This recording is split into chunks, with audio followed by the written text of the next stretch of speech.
Greetings! Welcome to Saint of the Week, the show where we choose one saint's feast day from this week and discuss their life and their impact on the church. The saint for this week is St. John of Avila, whose feast day is May 10th, this Friday. John was born at Almodóvar del Campo, Spain, on January 6, 1499. His parents were wealthy and pious, and at the age of 14 they sent him to study law at the University of Salamanca. However, he was not interested in the subject and withdrew without a degree in 1517. Returning home, he spent the next 3 years living a life of austerity and prayer. His behavior impressed a traveling Franciscan friar, who advised John to begin his studies again. He did so, taking philosophy and theology at the University of Alcalá de Henares, which is the modern Complutense University of Madrid. He was taught by the famous Dominican Domingo de Soto and graduated with a bachelor's degree. John's parents died when he was still a student, and after his ordination to the priesthood in 1525, he gave all of his inheritance to the poor. He desired to become a missionary to Mexico, but while he was waiting for assignment in Seville, he caught the attention of a local priest. This priest mentioned John to the archbishop, who saw in the young man a powerful preacher who could revive the faith in Andalusia.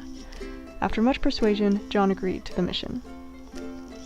He gave his first sermon on July 22, 1529, and instantly gained a massive following. Throughout the 9 years he spent in Andalusia, people thronged from all over to hear his preaching. However, his passionate preaching against wealth and vice garnered him the opposition of the aristocracy. He was brought before the Inquisition under the charges of exaggerating the dangers of wealth and closing off heaven to the rich. But he was soon acquitted, and his popularity only increased from there.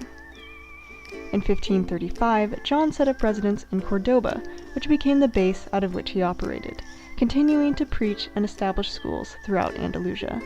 During this time, he also gained the title Master of Sacred Theology, and began to assemble a community of like-minded men. It appears that he was planning to found some sort of formal foundation of apostolic priests, but after the fast expansion of the Jesuits, his plans never came to be, and he began to encourage men to join the Jesuits. John planned to become one himself, but he was unable to go through with it before his death.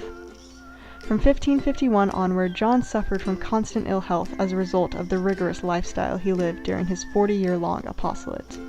He spent the last years of his life in Montilla, and died there on May 10, 1569.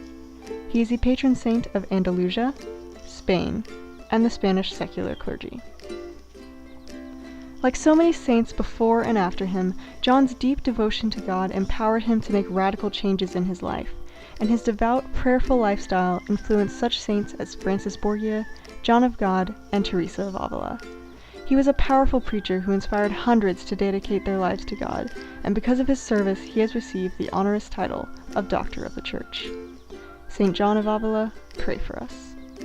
Our honorable mentions for this week are Blessed Edmund Ignatius Rice, Blessed François de Laval, St. Louidard, St. Victor Maurus, St. Pachomius, and St. Ansfrid.